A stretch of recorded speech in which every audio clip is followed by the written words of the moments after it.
আমরা open challenge দিতেছি, আপনাদের গুন্ডা বাহিনী দিয়ে যদি আমাদের উপর হামলা চালাতে হয় আপনারা ওপেন আমাদেরকে বলবেন, আমরাও ওপেন চলে আসবো ইনশাআল্লাহ।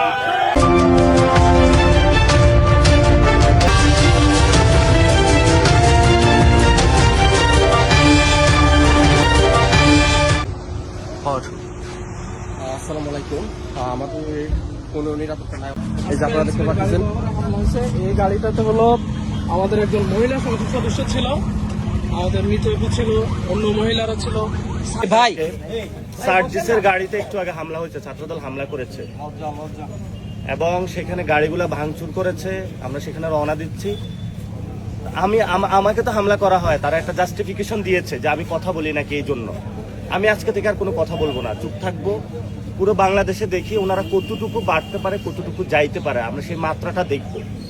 ভাই ছিল সামনে পিছনে সাথে সাথে পুলিশ করেছে, পুলিশের মধ্যে চলে যাচ্ছে আর সন্ত্রাসীরা গাড়ি ভাঙচুর করছে। এমনকি পিছনে আমাদের ডক্টর আতিক মুজাহিদ স্যারের গাড়ি ছিল। বাংলাদেশে আছি নাকি ভারতে যাচ্ছি এখন? আমরা আমাদের ভাই, আমরা আমাদের ভাইয়ের মতো বড় ভাই ছোট ভাই। বাংলাদেশের সমস্যা আমরাও ভাই, আমরাও তো আমাদের চলেন, আমাদেরই একজন। সংসদের হলে স্পিকার লাগানো এই গাড়িটাতে হামলা করছে।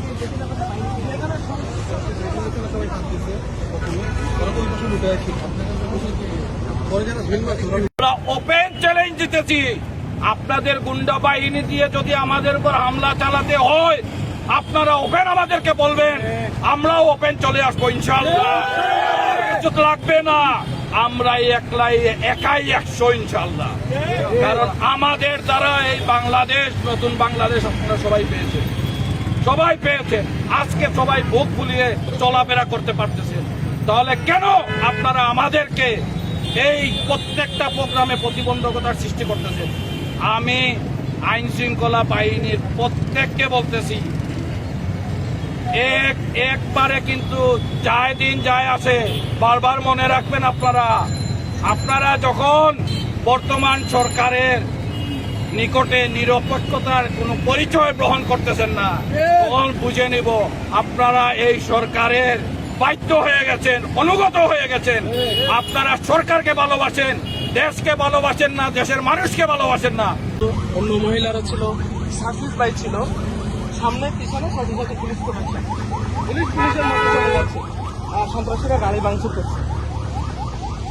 এমনকি পিছনে আমাদের ডক্টর আতিক মুজাহিদ স্যারের গাড়ি হলে স্পিকার লাগানো এই গাড়িটাতে হামলা করছে।